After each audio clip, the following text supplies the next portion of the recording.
Good morning. Good morning. Thank you.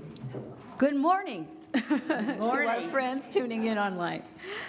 Today is Father's Day, a day in which we honor and offer gratitude for our fathers, in whatever form or fashion they come into our lives.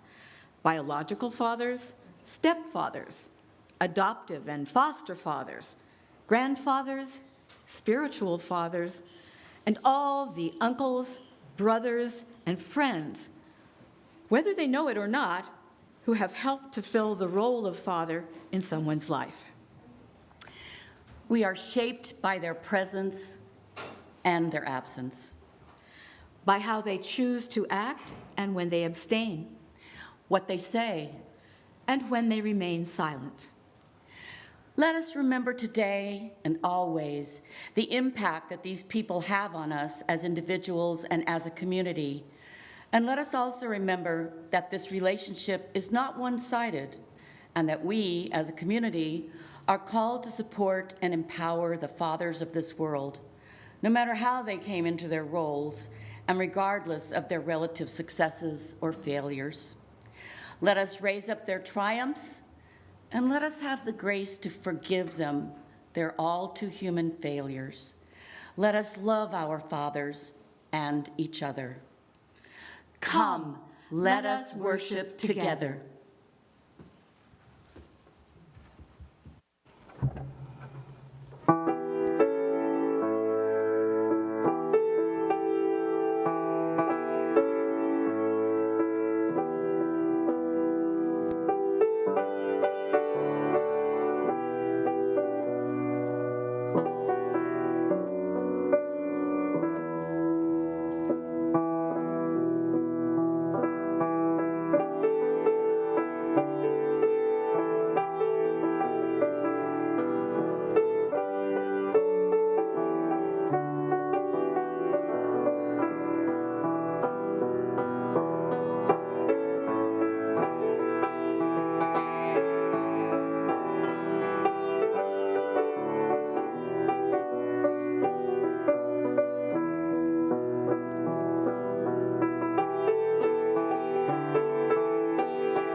Fire consumes and casts a bright light. May our chalice flame consume our regrets for the past, our fears about the future, and our worries about today. May it light for us a path of joy and peace.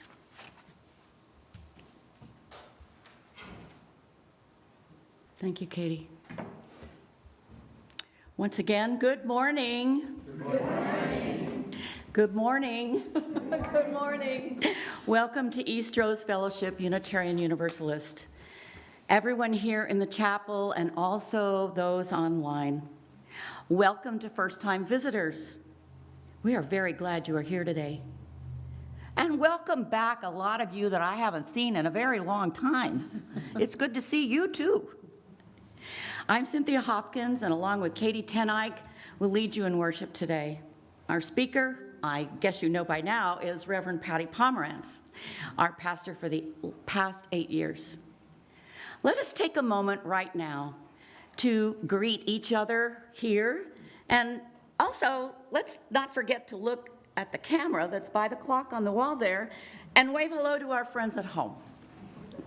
Good morning. So glad you're here. Good morning. Hi, everybody.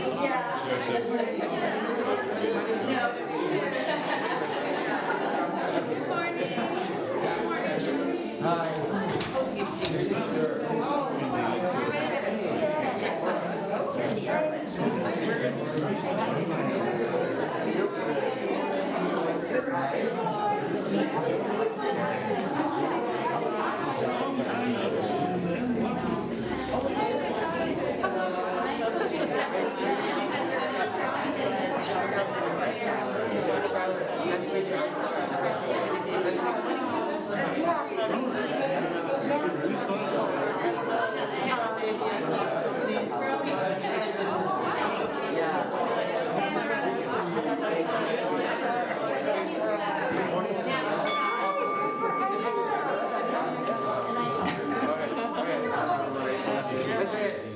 To trade places because mine is hot.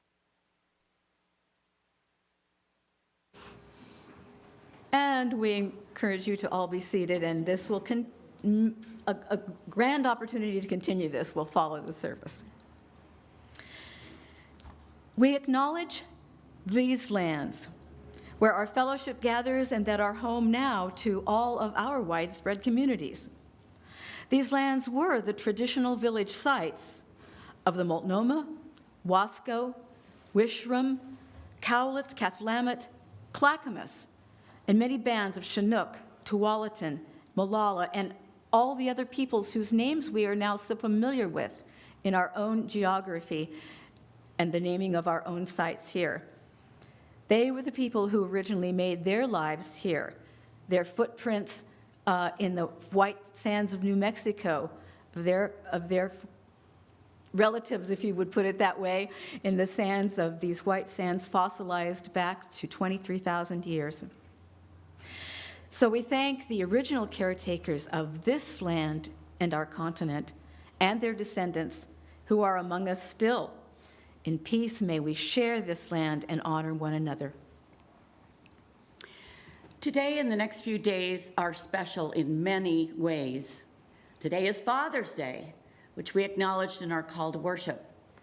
Many of you likely have plans to celebrate with family later. Today is also Juneteenth, a federal holiday since just 2021, commemorating the emancipation of enslaved African Americans. It originated in Galveston, Texas, and has been celebrated annually on June 19th in various parts of the United States since 1865. It is also Pride Day in Portland, and some of our members plan to attend the parade. This day is also our last day for a while to see Reverend Patty here in the pulpit as our minister here at Eastrose. We will be celebrating her tenure with us at the picnic potluck following the service, not to be missed. 2 days from now, June 21st, is the summer solstice. Considering all the weather we've had this spring, how could we be nearly halfway through 2022 already and marking the longest day of the year? June 21 also marks World Peace and Prayer Day. Much to salute, much to be grateful for, much to celebrate, and much to support one another through. So would we please prepare to rise and sing our opening hymn. It's number 361, and a very familiar one to many of us. Enter, rejoice, and come in. 361, again, in your gray hymnal, if you'll need that, but you may discover you don't need that once we sail into each verse.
children here, but I think they're going to need some help from the grown-ups. So, you'll get it. Imagine with me that you're going along a trail in the woods and you come across a steep gorge with a river rushing at the bottom. I've had that experience, but I was only about this far below the water. There's only one way to get across. You see a bridge, and it's made of this. Everybody know what this is? Because I'm getting it all over the church. It's grass. It's grass. Yep. Okay, it's a botanical day today. It's a botanical day, thank you. So, what I want to know is what questions would be running through your mind before you set foot on a grass bridge? Is it strong enough? Can you raise your voices? How is it made? Is it strong enough? Is it strong enough? How long has it been there? How long has it been there? Who made it? Do I really need to get to the other side? Do I really need to get to the other side? That's a good one. And who made it? Yeah. Anything else? What were they thinking? I would want to know how it was constructed. Huh? I would want to know how it was constructed. How it was If I trust the way they did it. So you need like a little treatise to read. I'll just pull up the WikiHow real fast. Well, what I would want to know more than anything else is if the people who made the bridge also walked across it, and whether they still use it. I have some answers. Of course, we don't often see bridges made of grass in Oregon, maybe when children are playing by the creek. But many were built for hundreds of years in South America by the Inca people. In fact, one still exists in the Cusco region of Peru. The Huachaca Bridge has spanned the Apurimac River Gorge for over 500 years. Now, this is made of grass, a very biodegradable material, and eventually it's going to break down. So, after a year of use, they detach it and drop it in the river and build a fresh bridge. Here's how they do it. On the appointed day, do you want to hold it? I can hold it. Keep the prop there. On the appointed day, everyone in the village gathers to begin work. Each person has a special role to play in building the bridge. At first, there are people who gather the grass. That was me yesterday afternoon. Then other people take that grass and twist it into long ropes. See the pictures up there? Then people take those ropes and weave them into thick braids, and those braids are twisted by other people into long cables, thicker than my arm, thicker than probably the broadest arm in here. Then, other people string those cables across the gorge and pull them tight. And finally, there are riggers who lash the cables together in such a way as to create a footbed to walk on and rails to hold on each side. Each person does their part as best they can. They rely on everyone else to do their part well, because every one of them needs that bridge to safely carry them across the river whenever they want to go that way. And we've told you about grass bridges this morning for two reasons. First, it reminds us of how important our small part is when it's part of something big and strong and even miraculous as a bridge made of grass.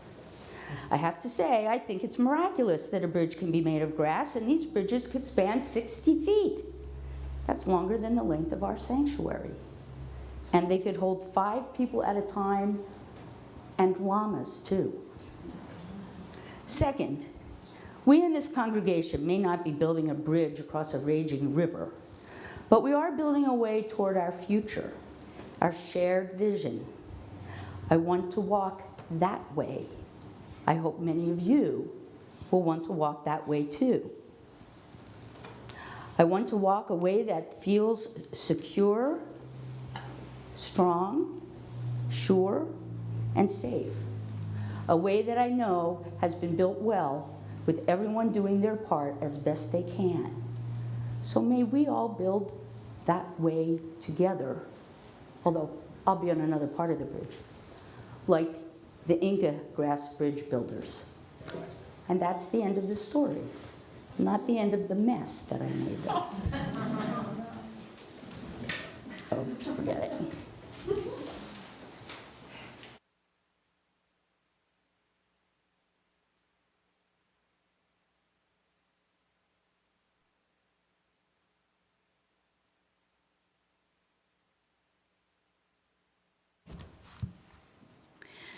Every week in our church, we take up an offering. And it's good to remind ourselves from time to time that the offering is symbolic as well as practical. We know that it is through pledges that we build our budget and fund our yearly programs and ministries of worship and religious education, pay our staff and professional religious leaders, and finance the comfort and beauty of our buildings. And we know that we could easily submit those pledge checks to the church at any convenient time or have them taken out by the bank once a month. But we pass the plate during worship service to make a community expression of thanks for the blessing of abundance, to visibly bring in the harvest at this most cherished hour of our week. Here at Eastrose, we share half of our offering with a community nonprofit that we support. And this month, it is East County Rising Community Projects. Our offering says that the act of giving is as essential to our spiritual well-being as anything else we do here on Sunday morning. If you attend online, you may donate by visiting our website and clicking the donate button, or you can scan the QR code on the screen, which you're looking at right now, and that'll take you to the donation page. This morning's offering will now be given and received in the spirit of grateful fellowship.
Stay seated, but join in what is the closest thing to a doxology that Unitarian Universalism has, and sing Spirit of Life.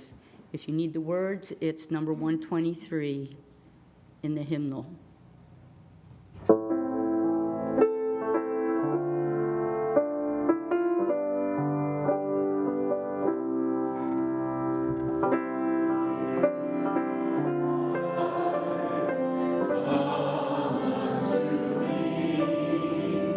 Sing in my heart.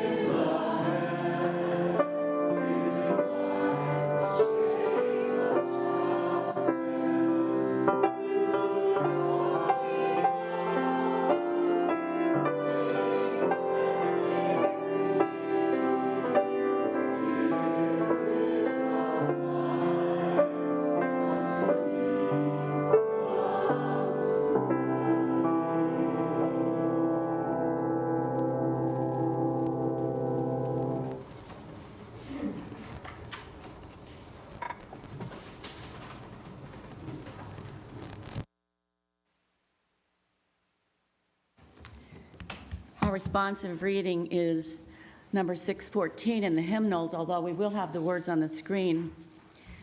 It is entitled The Sacred Hoop, and it is by Black Elk. I'm going to read the portions in the regular print, and Katie will lead the congregation in reading aloud the portions in italics. Then I was standing on the highest mountain of them all, And round beneath me was the whole hoop of the world. and while I stood there, I saw more than I can tell. And I understood more than I saw. For I was seeing in the sacred manner the shape of all things of the Spirit. And the shapes as they must live together like one being. And I saw that the sacred hoop of my people was one of many hoops that make one circle, wide as daylight and starlight. And in the center grew one mighty flowering tree. To shelter all the children of one mother and one father. And I saw that it was holy.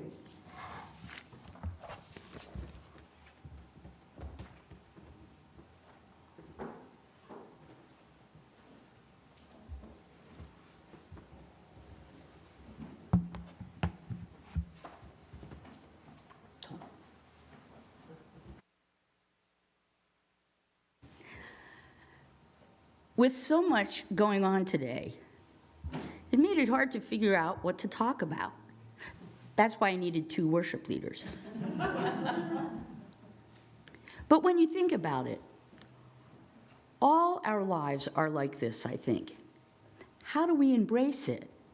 The sense of overwhelm, of competing needs, pandemic PTSD, surrounded by gun violence, politics, and a sense of powerlessness, a loss of hope. And it's in that context we observe Juneteenth today.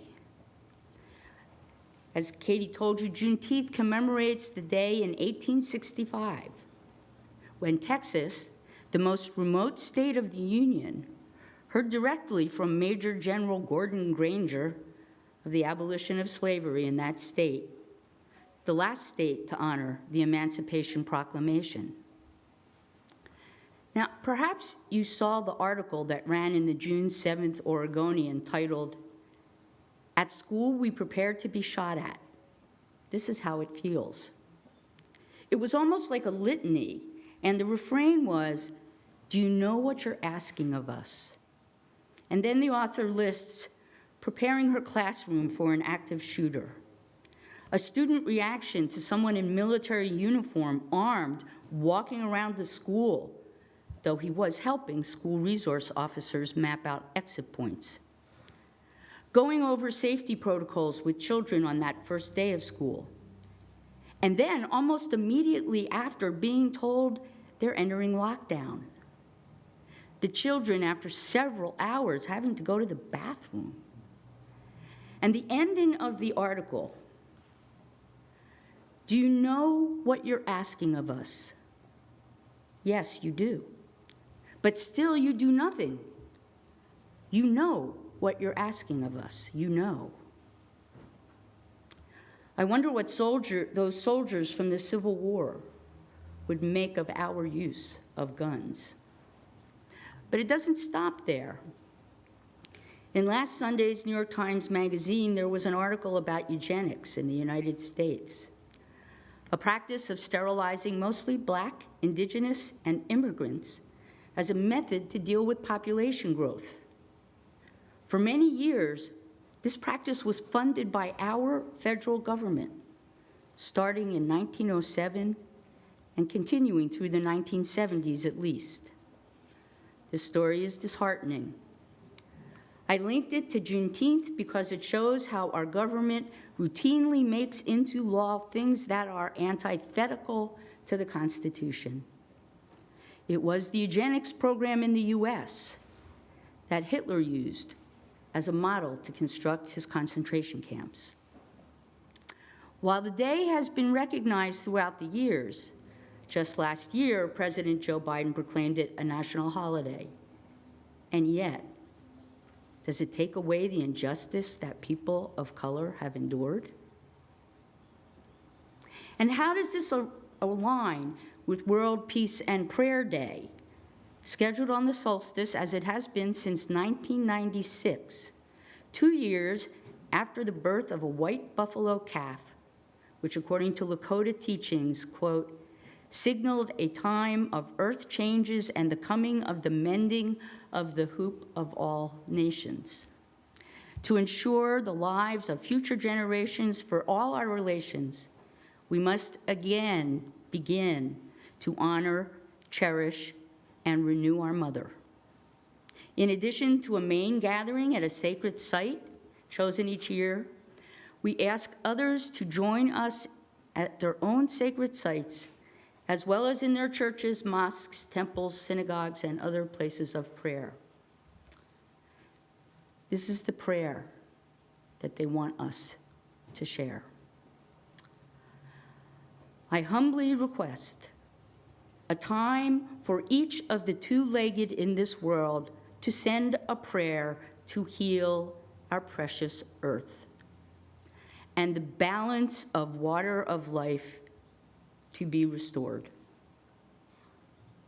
Begin to prepare in your homelands to unite all nations, all faiths, one prayer. And that is written by Chief Arval Lookinghorse. So let's just take a moment to send our own message into the universe, to combine with all the other messages that are being offered today.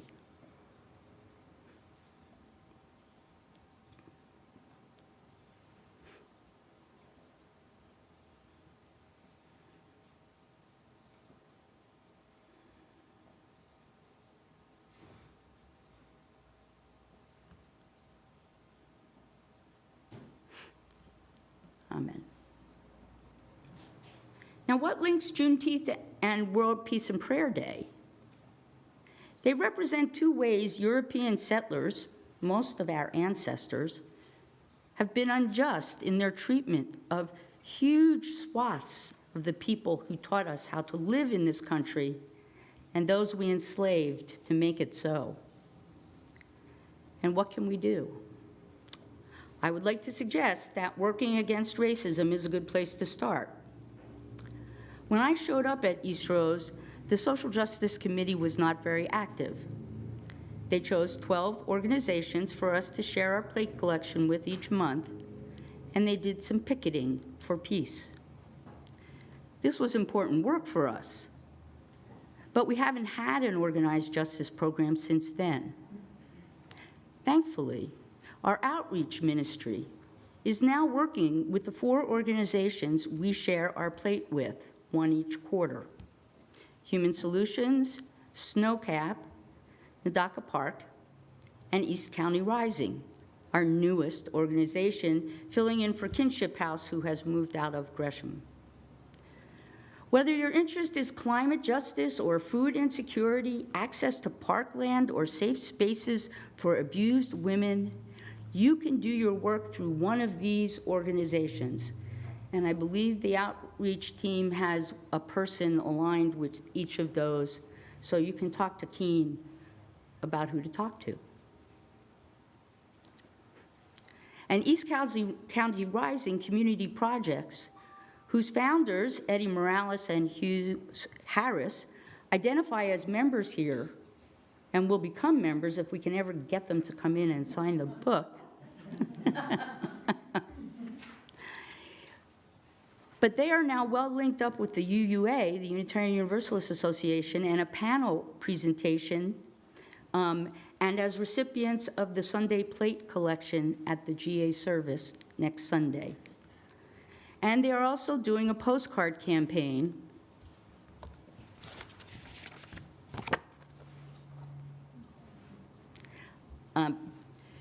to the mayor and city council of Gresham to urge them to make good on a feasibility study they promised to do 2 years ago.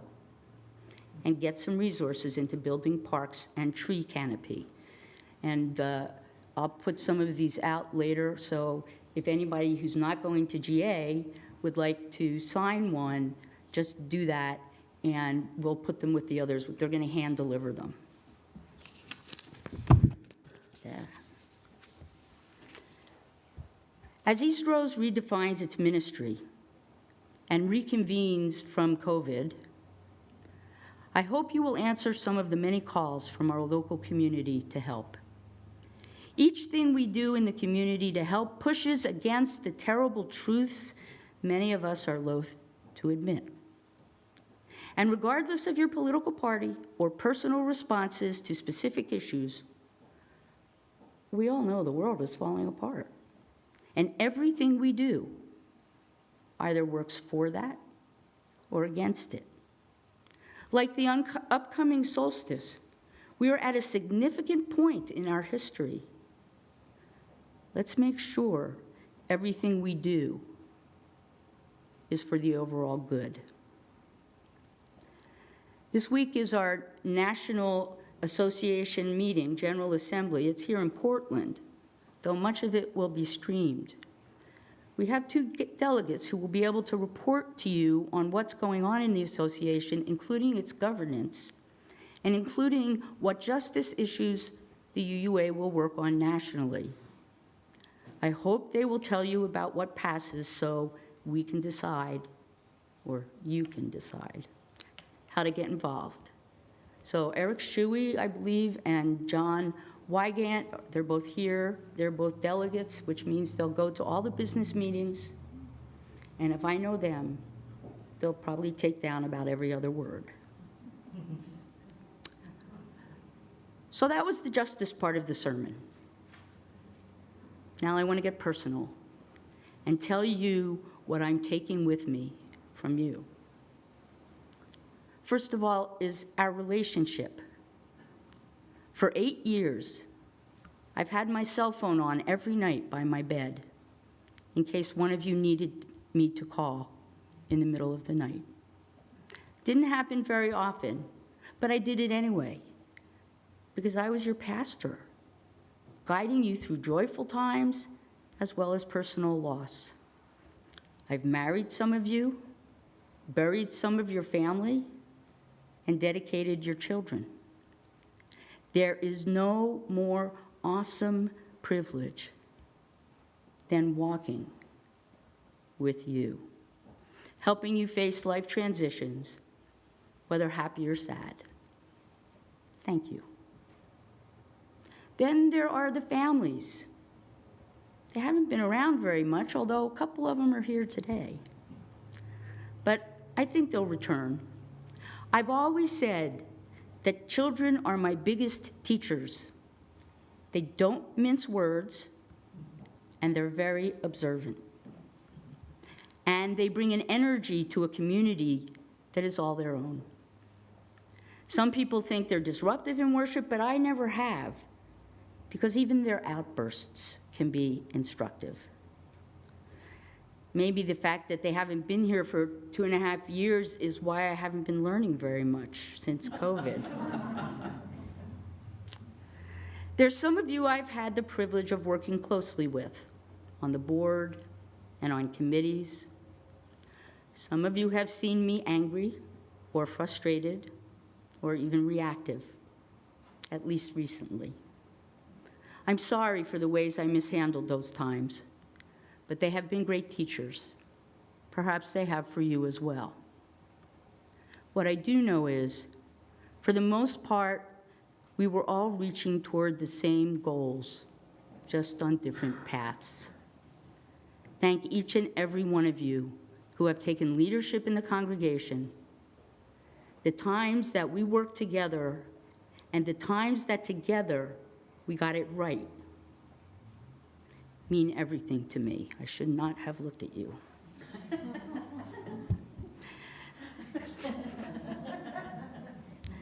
Then there's the staff.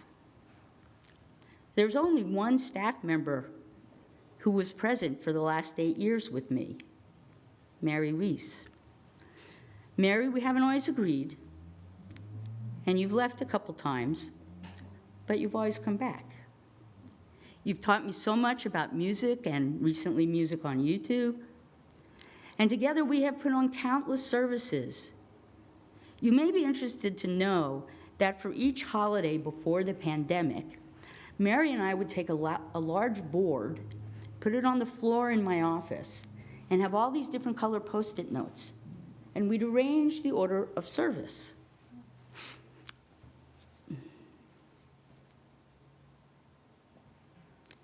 Mary's helped with themes for those holiday services, sometimes weird themes like South Pole Christmas and Jewish Easter. And from now on, you'll be the longest serving staff member. Good luck, and thank you. There have been 3 administrators since I've been here. We did save the best for last. Shari is part of the reason I can retire, because you're in good hands now. Shari is filling the role of administrator and bookkeeper. She already knows more than I do about how we store and use information around here. Use her well. I'm looking at you, Shari. The pandemic has given us pause to shift our children's program into family ministry. It is unlikely that we will offer a full year every Sunday curriculum. That doesn't work very well for families anymore. And while children need our attention, so do their parents.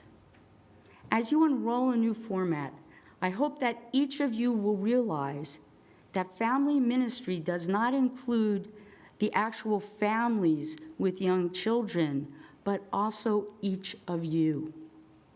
Each of you is a part mentor, or sometimes caregiver, or a role model. So please, do your part as that program rolls out.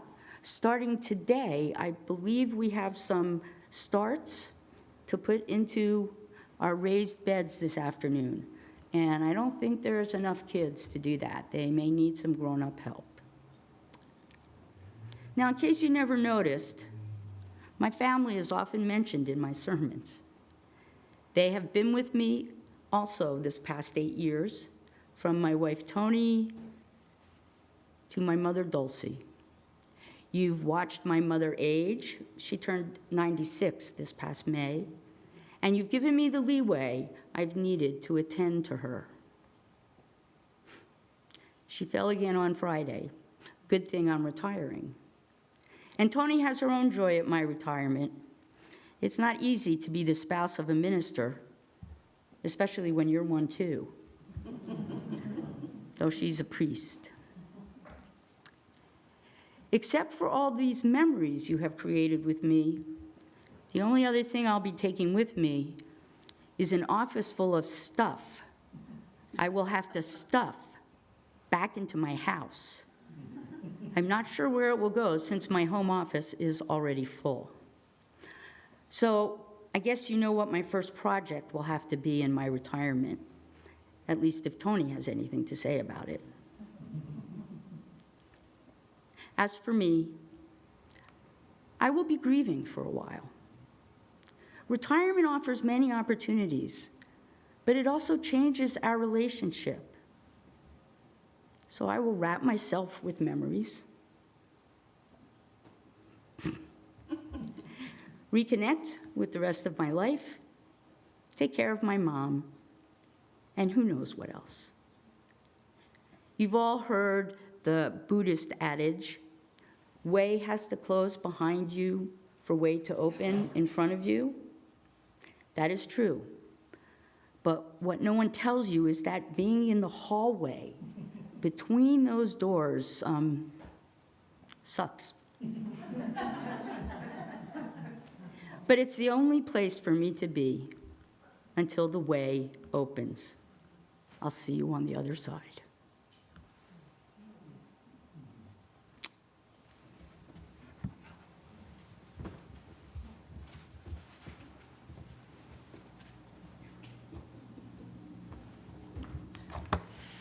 And now we sing This Little Light of Mine is number 118 in the gray hymnal. I think we'll have some help from the slides as well. But before we sing, here's what's coming up. Following the postlude, there will be a couple of announcements. We do need to share some important announcements today, and these are announcements that you do not want to miss. You as well do not want to miss.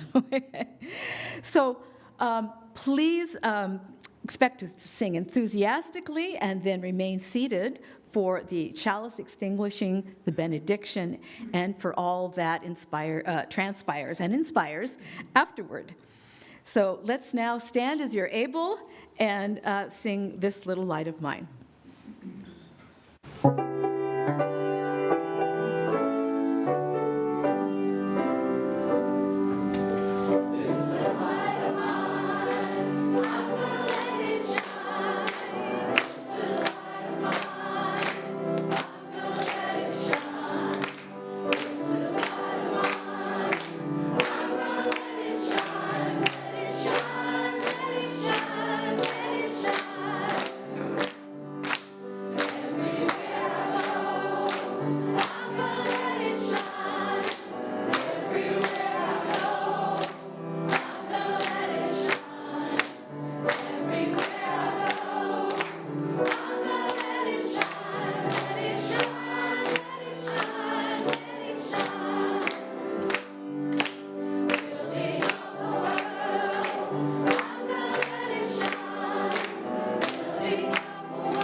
Patty is going to extinguish for us today.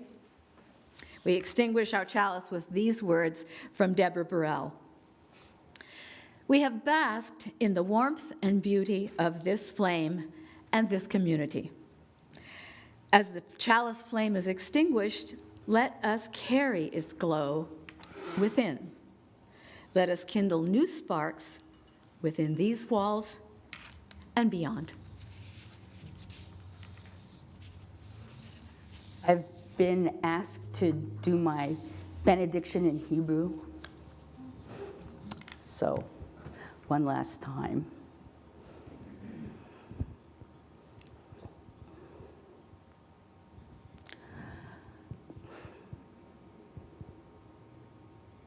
I know I couldn't make it through. Oseh shalom b'romav, hu ya'aseh shalom Aleinu v'yakol Yisrael, v'rimaru, amen. And what that means is, may the spirit of peace bring peace to us, to all the world, and to all places that we call holy. And let us say, amen. Amen. Shalom, salam, blessed be, may it be so, and amen. Now, I'm pretty sure Mary chose the postlude for me. It's in Hebrew. It only has four words. Shalom, chavarim, lehitraot. That's two words, lehitraot. But it's translated two ways. If shalom means hello, then the rest is, it's nice to see you once again. If shalom means goodbye, then the rest is till we meet again. and Haverim means friends. So take your pick.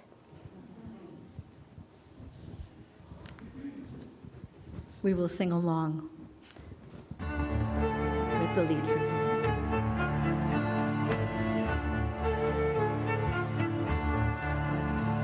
Shalom, Haverim, Shalom.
And now a few announcements.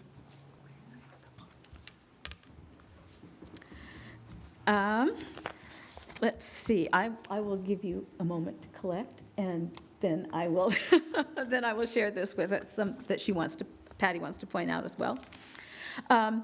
We want to acknowledge our online attendees who we have a bigger community than we necessarily experience in the chapel, and we always want to acknowledge how much we appreciate folks that are not able to get in that are with us. This includes from Costa Rica, Leah Nagasi and her family, Finn, Moss, Shaifali, and Tenzin, remember, who used to be members here and now are in Costa Rica. And Leah recently provided a wonderful couple of songs for Cynthia's dad's service that we held here very recently. Also online, Ron and Lynn Randall from the Oregon coast, Holly Hurley in Camas, and Brian Dickerson up holding down the hills above the Columbia River for us. Concerning two upcoming hikes, Eric in charge, they are Wednesday, 6/22, so that's this coming Wednesday at Catherine Creek, and the following Wednesday, the 29th, at Ecola. So those will be wonderful ways to get out and be near the gorge, and I'm not sure where Catherine Creek is. Yeah. Eric says he will not be leading the one on the 22nd, so feel free to step up to lead that one if you plan to go. Volunteers are needed to lead possible hikes on weekends in the future. And I have a couple things here. Actually, Patty, why don't you step in with the things you needed to, and I'll collect myself. I've already mentioned the postcard writing campaign that will be happening during General Assembly. I know that most of us will not be going to General Assembly, so I have brought some here. All you have to do is sign your name, and if you want to, where you're from, and we have 500 of these we're hoping to deliver to the mayor of Gresham and the city council. So we'll have lots of people from other places and also from here. The other thing is, John, I don't know if you can show this. This is a giant poster that is going to be painted at First Church on Tuesday, the 21st of June. And in case you can't see it, Eastrose is on this. So we are one of the sponsors of this. I'm not sure how we did that, but why not? So if you're interested. What does it say? Oh, I'm sorry. So it's can you see it says the power of climate justice? That's the theme that the Justice program is using. Not easy to read. Okay, so it says the power of climate justice featuring East County Rising Community Projects, PDX Clean Energy Fund, sponsored by First Unitarian Portland, Eastrose UU Fellowship, and UU Ministry for Earth. And there's a little tree there, and then these big trees. So they're hoping that lots of people are going to come down to First Church. At 6 p.m., there will be dinner. Painting will start at 6:30. I believe there's an announcement about it in the pedals and a link where you can sign up, which you need to do only if you want to have dinner. So I know where I'll be next Tuesday night. I hope I'll see some of you there. Wonderful. And a couple more things about what's coming up here at Eastrose. Because of GA that's happening in Portland very soon here, and their final main service, which is open to all, both online and in the convention center, is next Sunday at 9:30. This building will be closed. We will not be holding service here, but we will be inviting at 9:30 people to tune in from home. That information on how to get online for that, to see that service live, it will be provided, pedals again, and our website. And it also, we have a number of people who will just flat out be going down to the convention center to be there live with a larger and very moving, it's moving and impressive and fun and inspiring to be part of that larger group collecting to worship together. The Sunday following, we'll be back in the chapel here on July 3rd. We'll be open again, and our dear friend and former East Rosarian, Jessica Sand, will be our speaker. Following the service, we are going to be celebrating Reverend Patty and enjoy our potluck picnic party. And we invite anybody out there who can jump in the car. We're not expecting to see you, Leah and Moss and everyone from Costa Rica, but that once they come on in, we will be potlucking together here and it will include our coffee time for a while after the service. And now we're going to invite the screen to be arisen. And we have a surprise or two. And we ask Patty that you might take a seat here. Oh, I don't want to do this. Oh, yes, you do. Oh, yeah. We're allowing you to sit by Tony for moral support.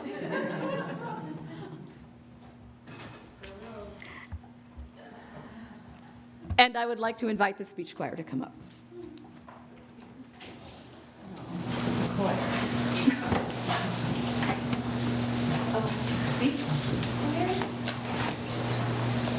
We have Sherry coming from the back room. Is the speech choir, you said speech choir. Speech choir, right? Okay. Speech choir, okay.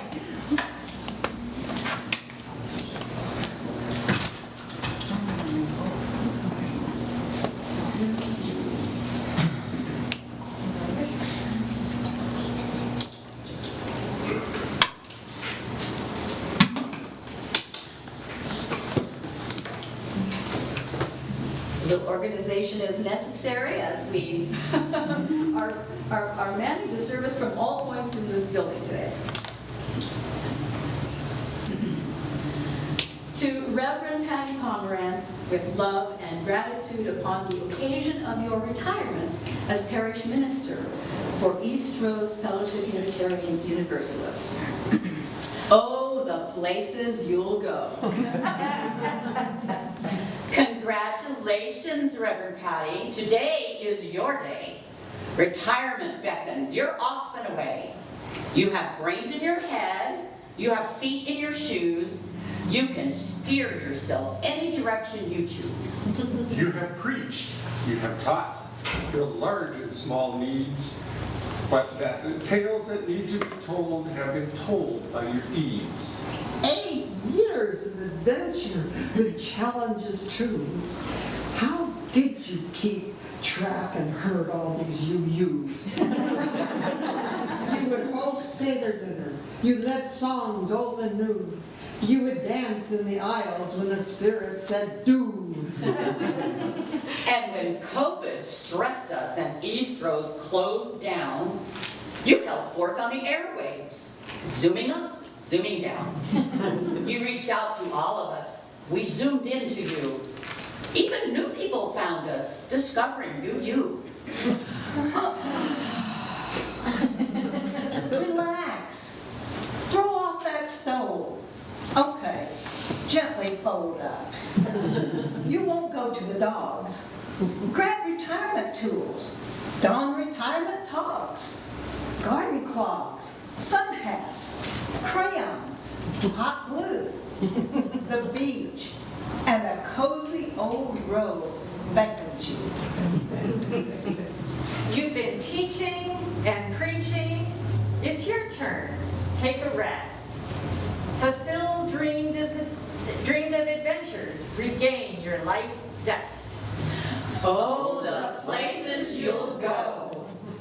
You'll find there are places where no phone can reach. You'll find there are Sundays with no need to preach. You'll find mountains to climb, on the page to be sure. Dark mysteries unfold. Inspector Gamache the cure. Take that path to the left. Take that path to the right. Each possible path is intriguing and bright. Step out in your yard. See new shrubs and new trees. Smell flowers whose blooms will attract the best bees. Oh, the places you'll go when your stack of books beckon. Mount Sinai, the Gobi, Valhalla, we reckon. We recommend hammocks. We recommend shade. Avoid burning bushes. Do drink lemonade. With Tony, you'll travel this planet so real. Philadelphia, New Orleans, and Ireland appeal. That misty green isle full of magic we hear. See old friends, find new friends. Raise a glass, give a cheer. And with tickets in hand, oh, the places you'll go. Broadway, on Broadway, the play's the thing. So, raise the curtain, light lights, feel the drama, laughs, insights. When the curtain goes down, a full heart remains, and you'll feel more deep feels from life's joys and life's pains. And the thinks you will think when your own time has grown. Such things should be carved upon tablets in stone. But if that's too much work for your thinks recreation, your tablet suffices for your erudition. Each faith has its mysteries. Gods our souls must explore. You'll find deep connections. You'll find open doors. Find poets, find healers, find companions, find help. Find peace and new purpose. Now there is the wealth. As new purpose unfolds and work burdens unravel, the wide universe is the ocean you'll travel. And the new cherished earth is your blue boat home. Oh, the places you'll go will be places so neat, with Tony beside you, and agenda replete, with adventures and family, deep insights, and fun. You'll find more life spirit when all's said and all's done. For Eastrose, we hope there's a song you will sing as roots hold you close and you freely take wing. You will not travel alone with Eastrose in your heart. You will recross our threshold, be back where you start. Because of your gifts, we'll be more. We'll have grown. Oh, the places we'll go due to gifts of our own. Shalom. Salam. Peace, Patty, we will miss you. love, and warm wishes flow Don't forget, Collect water. wherever you go.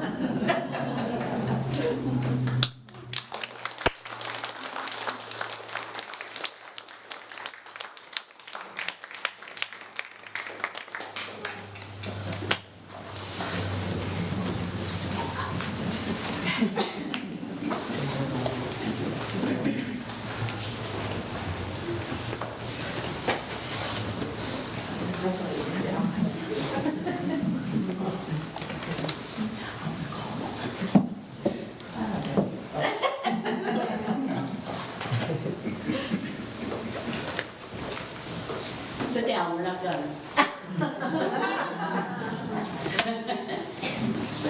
For the past 8 years, Patty has ministered to us as individuals and as a congregation. Together, we've celebrated happy occasions, mourned together, and weathered tough times. She has comforted, counseled, even married some of us, as she said. She visited us in the hospital and also sat with family as death approached. She grieved with us over mass shootings, natural disasters, and a Trump presidency. She has given, I calculated this, roughly 200 sermons during her tenure and attended 8 years worth of monthly potlucks, service auctions, Winterfest teas, and I don't know how many cups of coffee you've had to consume during all that time, but a lot. She's been present at 8 years worth of monthly worship team and board meetings. And she did all this through 2 bouts of breast cancer. And then there was COVID. She saw us through 2 years of the shutdown. Patty, we love you, and we will miss you. Your energy, your laughter, and your zest for life. And we have a couple of small tokens of appreciation for you. And Katie Norris is going to present the first one.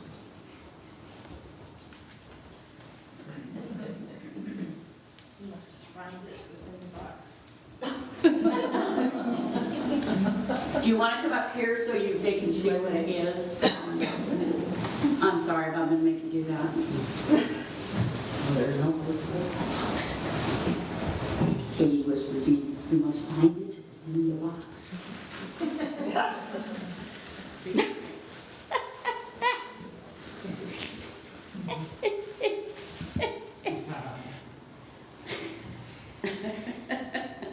Where did you find this?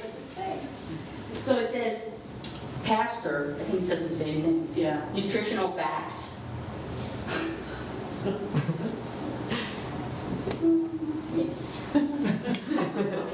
But it's filled with jelly beans.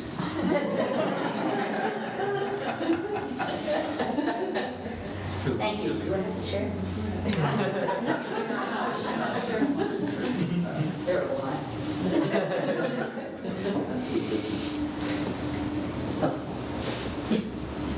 And then I believe Jean has one more. You may stay up there or you may sit down again, whichever you prefer. Why don't you come down Here. I want to start with a story. I have a friend who, some years ago, some really bad things had happened and she was feeling sad, she was feeling upset, she was feeling hurt. And I was with her and kind of trying to comfort her. And I said to her, I said, "You will feel better, but not today. And that made her laugh, and that kind of helped things. So there's my story. Now we, your friends from Eastrose, have a parting gift for you, but not today. And there is an explanation, and I will explain it all to you. But not today. So today you have to pretend. We want to present you with a platter, and you don't get to keep this one. This one's mine. But I'd like you to hold two hands like this. Now the platter that you will receive, though, is not round. It's about that size, but it's square. So we'll kind of, you have to use your imagination by helping here. So you will receive this platter. But instead of being made of melamine, it's going to be made of clear glass, which is heavier. So we want you to get a feel for this. And it is clear glass. But in the center of the platter, I want to show you what will be in the center of it. So turn this way, no, this way. You turn toward me. In the center of the platter will be a replica.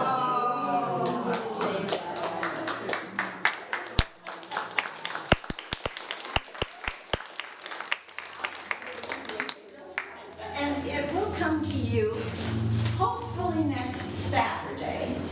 And I'm going to ask you if at some point I can borrow it to bring it to show it to everybody. It is given to you with love and affection and gratitude and very best wishes.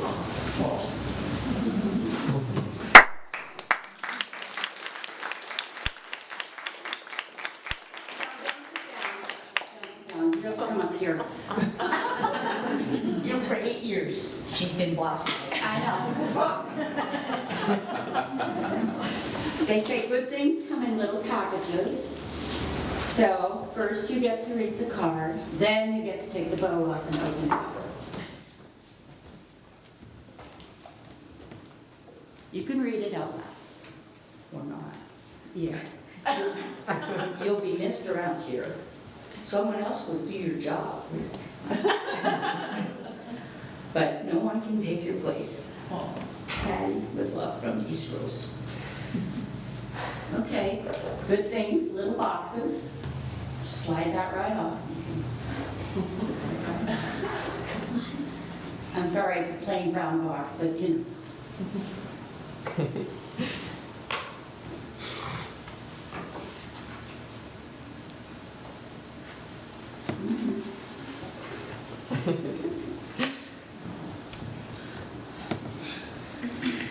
Is that enough to get you on vacation?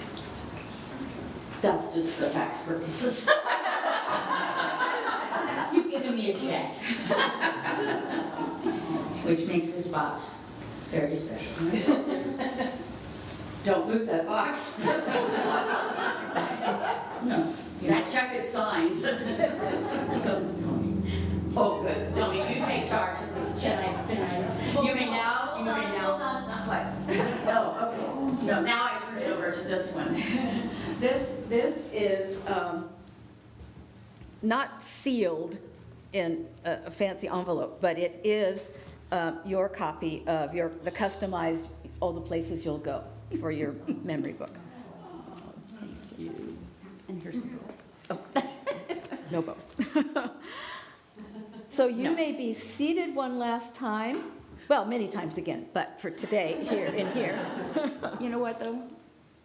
Every time I see a bow, pay the rent. I can't pay the rent. Pay the rent.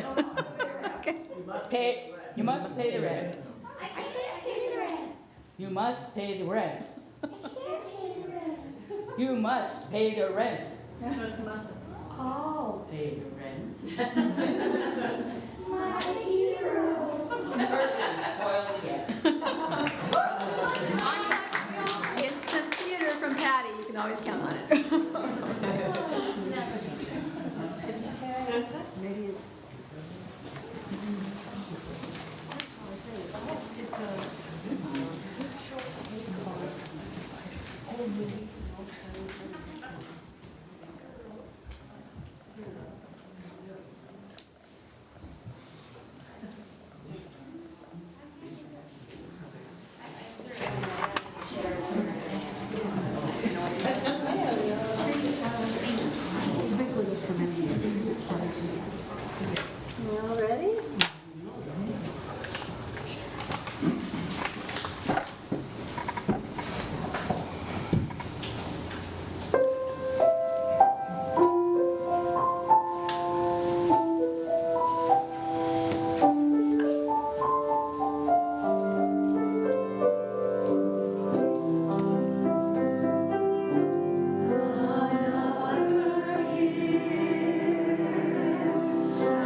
them now.